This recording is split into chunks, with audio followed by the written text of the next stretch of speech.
नमस्कार, my name is मुख्यमंत्री के इस विशेष कार्यक्रम में आपका स्वागत है। मैं हूं हिमांशु शेखर। आज के हमारे विशेष मेहमान हैं जयंत चौधरी, जो राष्ट्रीय लोकदल के महासचिव हैं, युवा सांसद हैं मथुरा से, चौधरी चरण सिंह के पोते हैं और मौजूदा नागरिक उड्डयन मंत्री अजीत सिंह के बेटे हैं।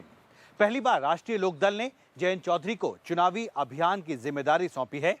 अगले 24 घंटे हम जयंत चौधरी के साथ रहेंगे, उनकी राजनीति को, उनके व्यक्तित्व को और उनके चुनावी रणनीति को करीब से देखने और समझने की कोशिश करेंगे। हमारा चुनावी सफर दिल्ली में जयंत चौधरी के इस घर से शुरू होता है।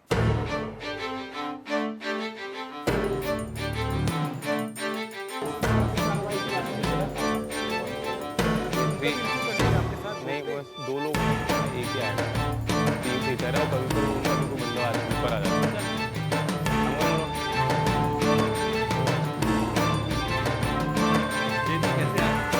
बस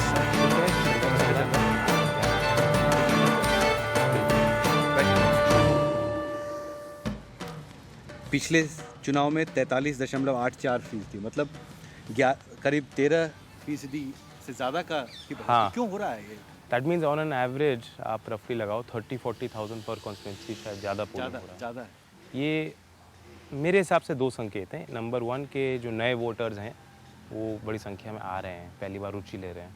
उसमें कुछ युवा मतदाता भी होंगे, लेकिन और भी लोग होंगे जो शायद वोट पिछली बार इन्होंने नहीं किया जी।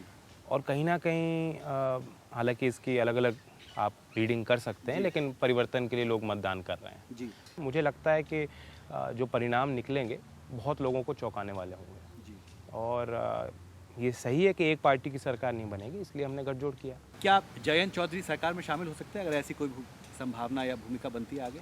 अगर कांग्रेस और लोकदल की सरकार बनी और अगर मुझे लोगों ने विधायक चुनकर भेजा तो मुझे भी उम्मीद है कि कुछ ना कुछ जिम्मेदारी जरूर मिलेगी।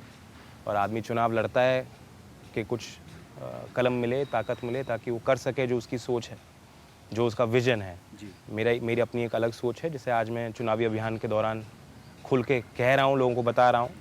उससे लोग प्रभावित भी हो रहे हैं जहाँ तक मुझे पता लगता है, और मैं चाहता हूँ कि सत्ता मिले ताकि हम ये सब चीज़ों को कर पाएँ। ये तो ढोंग होता है जो लोग कहते हैं कि मुझे गद्दी नहीं चाहिए, सत्ता नहीं चाहिए। जब आप राजनीतिक दल का काम ही होता है कि आप बिल्कुल, वरना आप सामाजिक संस्था में करिए, उनके जरिए बहुत काम होता है। वो कर रहे हैं काम, वो इतना काम कर रहे हैं जो सरकारें नहीं कर पा रही। निश्चित तौर से। लेकिन मैं इस व्यवस्था से इसलिए जुड़ा हूँ कि मुझे मौका मिले।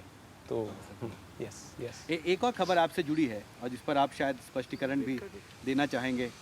जयंत ने दिए नोट, कुछ आपके एक चुनावी सभा के बारे में अखबार में आज छपा है काफ़ी विस्तार से।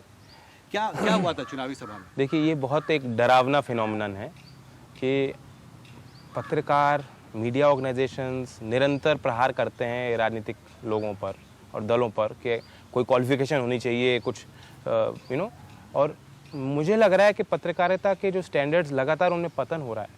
वहाँ भी तो कुछ स्टोरी के पीछे डेप्थ होनी चाहिए। The NDTV News app had redefined the entire genre. Now another market beater. It's already hit number 1. NDTV Profit, India's #1 finance app. Download free at ndtvprofit.com/apps. Live stream of NDTV Profit, market news and your easy to manage portfolio. Download now ndtvprofit.com/apps.